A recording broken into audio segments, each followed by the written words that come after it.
आज हम खाने की एक ऐसी चीज़ के बारे में बात करने वाले हैं जो कि हम सभी काफ़ी टाइम से एक सुपर फूड के नाम पे खाते चले आ रहे हैं, साबूदाना। लेकिन क्या ये वाकई में सुपर फूड है? क्या ये वाकई में इतना हेल्दी है जितना हेल्दी हम इसको समझते हैं, जितना हेल्दी समझ के हमारे पेरेंट्स ने हमें खिलाया है इसे? आप ये वीडियो पूरा देखिए और फिर खुद ही डिसाइड कीजिएगा। सबसे पहले हम समझते हैं कि ये बनाया कैसे जाता है। आपने बिल्कुल ठीक सुना, बनाया कैसे जाता है। आपको क्या लगा था कि क्या ये किसी पेड़ पर उगता है या फिर किसी पेड़ का सीड है? नहीं, ऐसा बिल्कुल नहीं है। ये एक प्लांट है जिसका नाम है कसावा। उसकी जड़ों से बनाया जाता है। पहले इसकी जड़ों को काटा जाता है, उसको अच्छे से धोया जाता है, छीला जाता है, उसको पीसा जाता है। पीसने के बाद उसे छाना जाता है। छानने के बाद जो नीचे उसका स्टार्च रह जाता है उसको निकाल के सुखा के पाउडर बना के फिर उसकी छोटी छोटी बॉल्स बनाई जाती हैं जिसको हम साबूदाना के रूप में कंज्यूम करते हैं। तो अब हमें ये तो पता चल गया कि ये एक हाईली प्रोसेस्ड फूड है जो कि नेचर ने हमें ऐसे ही नहीं दिया है, बल्कि फैक्ट्री में बड़ी बड़ी मशीनों के थ्रू बनाया जाता है। अब हम ये समझते हैं कि इसके फ़ायदे क्या क्या हैं। क्या आप जानते हैं कि साबूदाने का ग्लाइसेमिक इंडेक्स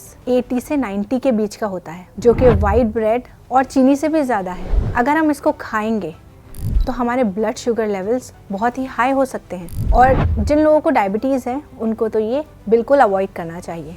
फाइबर और प्रोटीन का कंटेंट 100 ग्राम साबूदाने के अंदर 1 ग्राम से भी कम होता है। तो फिर इसमें होता क्या है, आइए ये समझते हैं। साबूदाने के अंदर सबसे ज़्यादा अमाउंट में कार्बोहाइड्रेट्स होते हैं, जिनको हम नॉर्मली कार्ब्स भी कहते हैं, जो हमारी बॉडी में जाके सिर्फ और सिर्फ चीनी की तरह काम करते हैं। हाँ, इसमें कुछ अमाउंट में आयरन भी प्रेजेंट होता है, लेकिन जहाँ इसके अंदर इतने सारे कार्बोहाइड्रेट हैं तो आयरन की क्वांटिटी, इतनी कम आयरन की क्वांटिटी हमारी बॉडी में जाके कोई फ़ायदा नहीं पहुँचाती है।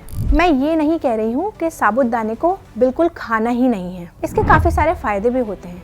जैसे हमने बात की कि ये कार्बोहाइड्रेट्स में रिच है, तो कुछ पेशेंट्स या कुछ लोग जिनको क्विक एनर्जी की ज़रूरत होती है वो इसको ले सकते हैं, या फिर बच्चे जो कि पतले दुबले होते हैं उनको वेट बढ़ाने में ये बहुत मदद कर सकता है। और क्योंकि इसके अंदर कार्ब्स बहुत ज़्यादा होते हैं तो ये जिनको कब्ज़ की परेशानी होती है या पेट से रिलेटेड कुछ भी परेशानी है तो ये हज़म बहुत जल्दी होता है और उनका हाजमा अच्छा कर सकता है। लेकिन इसे रोज़ रोज़ खाना और ज़्यादा अमाउंट में खाना बिल्कुल गलत है। रोज़ अपने बच्चे की डाइट में शामिल करना ये सोच के कि ये एक हेल्दी फूड है, ये गलत है।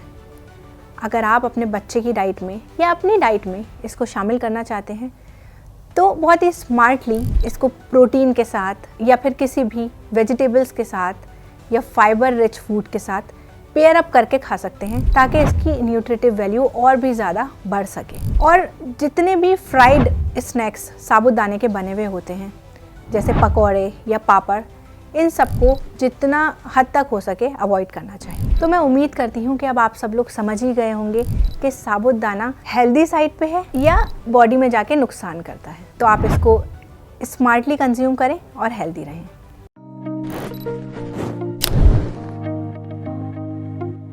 हेल्थ से जुड़ी सभी अपडेट्स को जानने के लिए आप हमारे चैनल को सब्सक्राइब कर सकते हैं और बेल आइकन दबाना ना भूलें।